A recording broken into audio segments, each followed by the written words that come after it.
In this video, we're going to be looking at the Olympus OM1, actually the OM1n. First, a little history. Olympus first showed the OM1 at Photokina in Cologne, Germany in 1972. Actually, the camera was called the M1 at that time, but Leica protested because of their M series of rangefinder cameras, so Olympus changed the name to OM1. The OM1 could take a motor drive with a modification to the base plate, and in 1974 they introduced the OM1MD, which did not require that modification, and it indicated with this MD badge on the front of the camera. And finally in 1979 they added an N to the name, so it was the OM1n, and that is indicated here with that small n, and still could take the motor drive without modification. And the only other thing they added was in the upper left of the viewfinder a ready light and a flash OK signal, which worked with certain Olympus flashes. And this is the camera we're going to be talking about today, the OM1n. But almost everything holds true for the original OM1 as well. And then the OM2 was released in 1975, which added auto exposure and through the lens flash metering, among other things. So let's go to the features and controls of the OM1n. The OM1 was the smallest and lightest full-frame 35mm single-lens reflex camera when it was introduced. The lenses are also very small, and we'll talk a little bit more about the lenses a little later. But let's start at the top right as you hold the camera. And we're going to come over here. We have our film advance lever. Has a 30-degree standoff position, and it's 150 degrees to advance the film, cock the shutter, and advance the frame counter. Now you could also do that in smaller strokes. Okay, plastic tip. Here, where normally you have a shutter speed dial, we have the ASA dial, or as we call it today, the ISO setting dial. Okay, it indicates speeds from 25 to 1600. And in order to set that, we must depress this little button here. Let me do that with the pen. Maybe it's easier to see. If I could get a grip on it. All right, and then we could just turn it. And it could be set anywhere in between. I'm just going to leave it set to 400 for now. Once you release that button, it locks in place. Okay, we have our standard shutter release threaded for a standard cable release. And of course we have the frame counter window here, which is additive. As you advance the film, it goes up one frame. Okay, on the front of the camera, on the right front of the camera as you hold it, we have our self timer, and it can be set from 4 to 12 seconds. So we're just going to turn it here about 90 degrees. Just make sure our film is advanced. So I'm going to select the lens to a smaller aperture, so hopefully you can see as it stops down as the shutter is released. Okay, and then we have this little lever here. We just push it to the left towards the lens mount, and the shutter releases. Okay, so you're going to use the self-timer. You set it for approximately 4 seconds. And at 90 degrees, it's about 4 seconds. If you turn it all the way down, it's about 12 seconds. But you decide, oh, you know what? I really don't want to use a self-timer. What do? You just push it back up. And I forgot to advance the film, I suppose. Right? And then you could just release the shutter normally. Okay?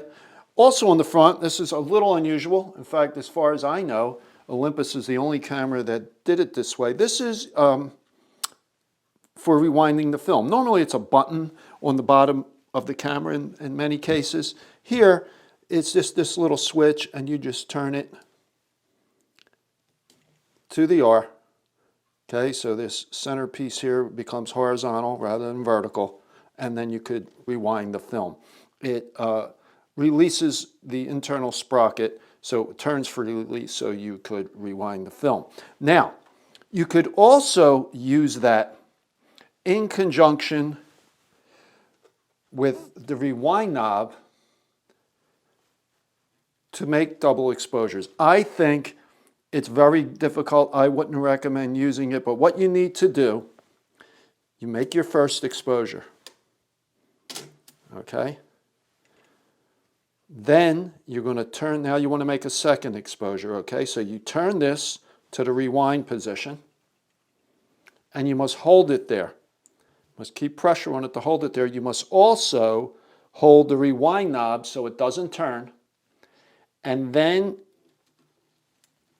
you cock the shutter. But now, because you have this rewind switch in the rewind position, and you're holding the rewind knob, the film is not supposed to move. You then release it, and you make your second exposure, and you could do that multiple times. The thing that will happen if you're doing that is the frame counter will advance. Okay, so that could get a little confusing because at some point you'll reach 36, but you still have film in the camera, so there's still more film to expose. So I don't really like that. Some other cameras have a more simple method to make double exposures, but it can be done. All right, also on the front of the camera here, I'm just going to turn it a little bit so you can see this more clearly, we have a mirror lockup. You just rotate it to the up position, okay, to the vertical position, and the mirror locks up. Great for time exposures, for macro photography. We have the camera on a tripod, and if you're using that, you would either use the self timer to release the shutter or a cable release. Okay, now what should we do here? Let's go over to the left side top of the camera. Very simple. We have our rewind knob, which can be unfolded to rewind film at the end of the roll. Of course, after you've turned this to the R, to the rewind position. And also over here, we have our meter on switch.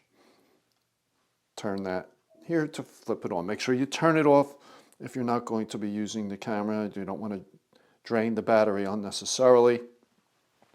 The meter uses 2 CDS cells and is center weighted. We'll talk a little bit more about exposure in a little bit when we talk about the viewfinder. Let's come back to the front, this time on the left side. And here we have our PC flash socket. It can be set, I know this is definitely going to be a little hard to see, it's either X, where it's set now, or FP. You would only set it to FP for flash bulbs, which nobody uses anymore, so I would just permanently leave it set to X. If you accidentally set it to FP, you are not going to expose the frame with flash, so you'll get a bunch of blanks.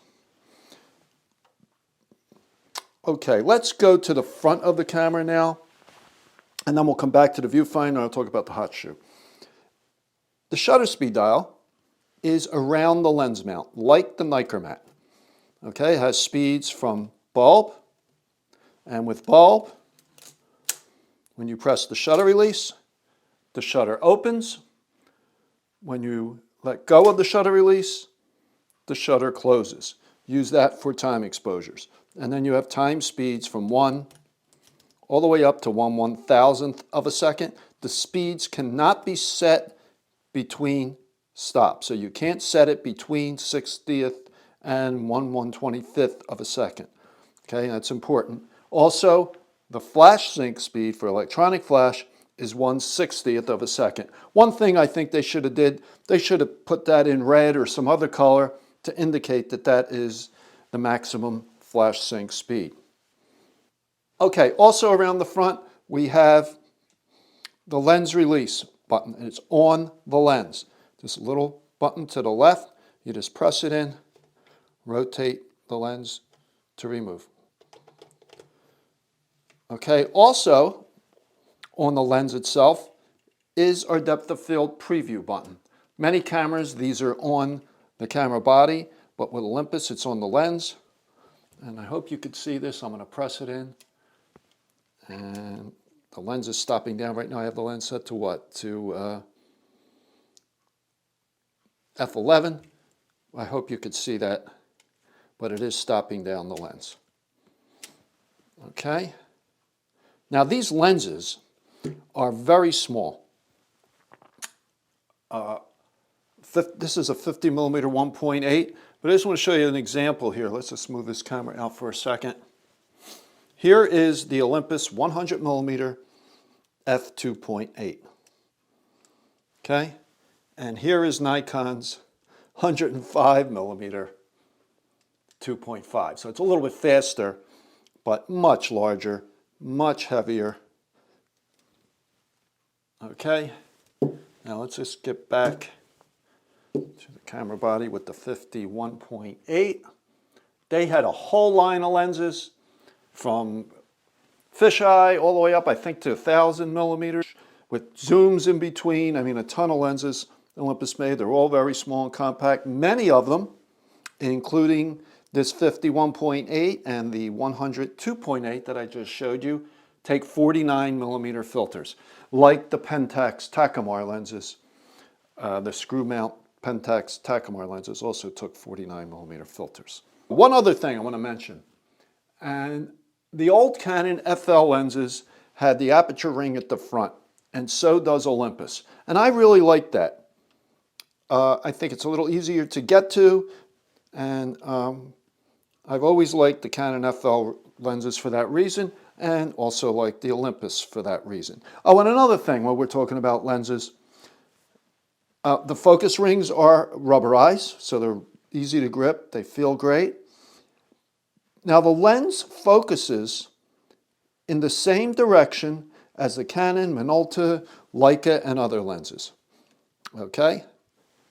Opposite of the Nikon and Pentax lenses. And you can see here, let me just try to show you this. All right, so we have the lens turned completely to the left and we're at infinity, where with the Nikon lens, when we turn it completely to the left, we're at the minimum focus distance.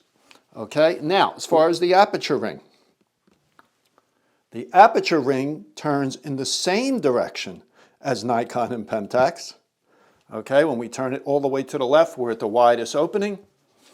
Same thing with the Nikon lens. Turn it all the way to the left, we're at the widest opening.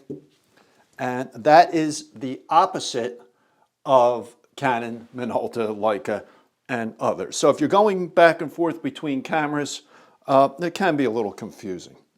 All right, now on the top of the camera, we have the removable hot shoe. Okay, this came standard with the OM1 and OM1n, and it's removable. There's a little locking wheel here. You could take it off. All right, so let's look at the bottom of the camera now, and then we'll go up to the viewfinder. On the bottom, we have our standard tripod socket and contacts for the motor drive. Right here is our battery. This camera took a 1.35 volt mercury battery, which was discontinued many years ago. You can use supposedly a 386 1.55 volt silver watch battery, but supposedly the meter would be off by 2 stops. I tried that battery and it was off by a lot more than 2 stops. So I'm not sure if that's an issue with the camera. I bought this camera used recently. That's always a bit of a problem with these cameras that took mercury batteries. Sometimes you really can't find a good replacement. So let's just talk about the viewfinder now. The viewfinder gives you 90%, shows you 90% of what's going to be on your film. It's hard plastic, which I'm not crazy about. Now I know they made a rubber eye cup, but I wear glasses. If you wear glasses, rubber eye cup really restricts you seeing the entire screen. Actually, this is not a high eye point viewfinder. Many cameras today, actually probably starting maybe in the late 70s, early 80s, start using high eye point viewfinders, which allowed your eye to be further away from the viewfinder, which worked great for people with glasses so you could see the entire screen. With this camera, like the Nikon FM that I just spoke about recently, you got to kind of move your eye around if you wear glasses to see the entire screen. The focus screen is very similar to Nikon's case screen. It has a split image rangefinder spot in the center, surrounded by a microprism donut. It's a very simple viewfinder. You do not see aperture or shutter speeds. There is a meter needle to the left. When the meter needle is centered, and you center that either by turning your shutter speed dial or aperture ring. If the meter needle is centered, you have correct exposure. If it goes up towards the plus, you are overexposing.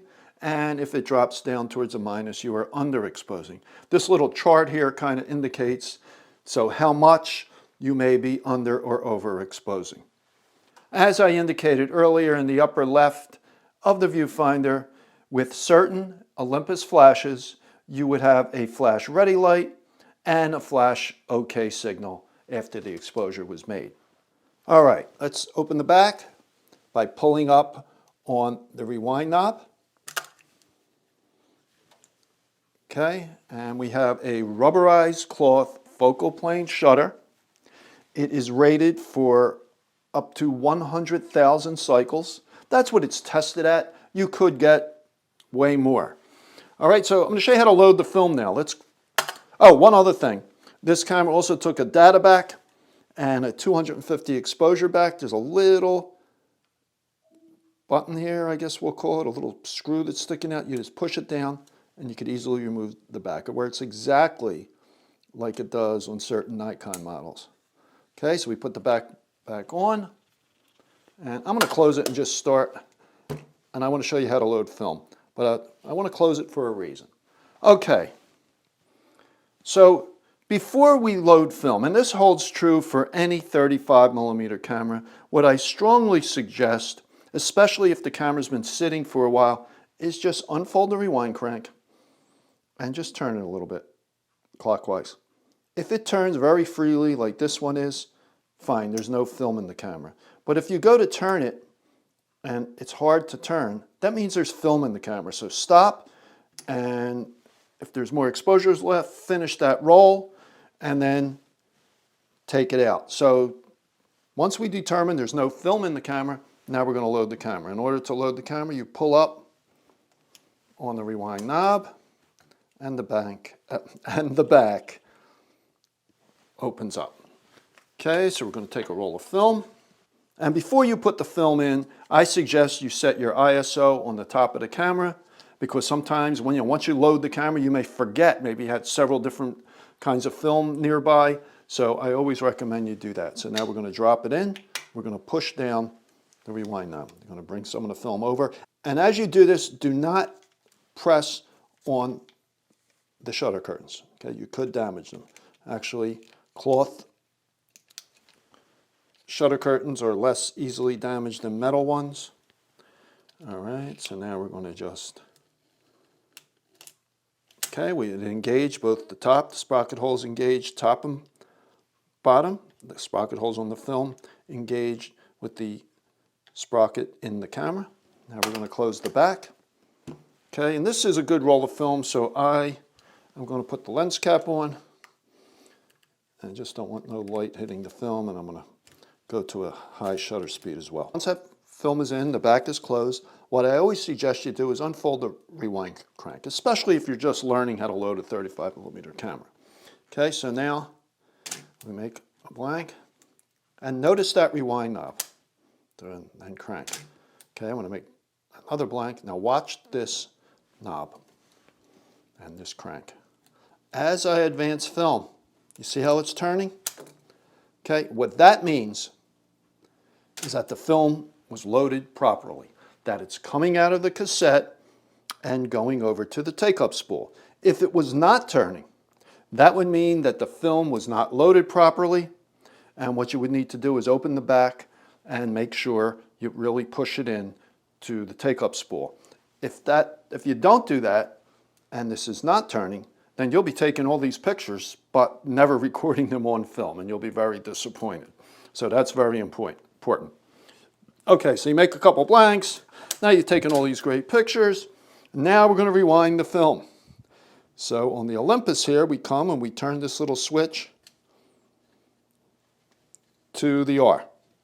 Okay, and that releases the sprocket so the film could be rewound back. If we didn't do that and we started to crank, it would be very difficult to rewind the film, and we would probably rip it. The sprocket holes would tear.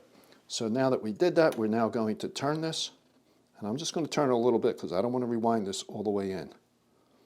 Okay, that's probably enough. Normally you would just turn it until you felt no more tension. I'm going to open it up. Yeah, I could have rewound it a little more.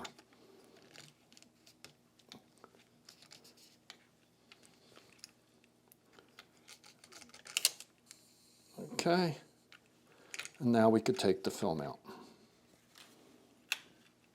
Okay, and that's it for loading the camera. Okay, so one other thing I want to mention, and I forgot to do that when we were talking about the focusing screens, is the focusing screens on this camera are interchangeable, and you can get to them by removing the lens.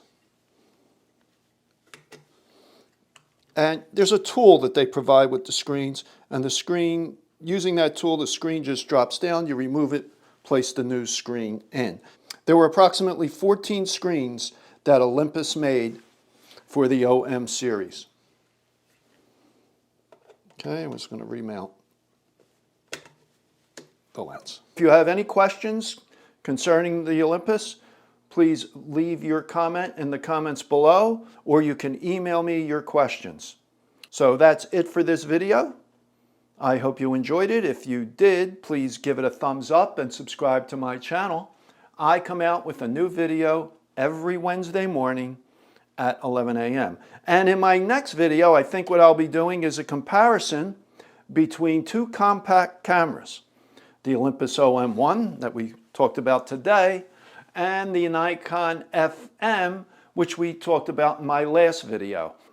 The Olympus, as I said earlier, when it was introduced, was the smallest, lightest full-frame 35mm single lens reflex, and then Nikon had their own. In 1977, they released the FM. So we're going to compare those two cameras, the features, and leave it up to you to decide which one you think is best. So again, thanks for watching, and I will talk to you next time.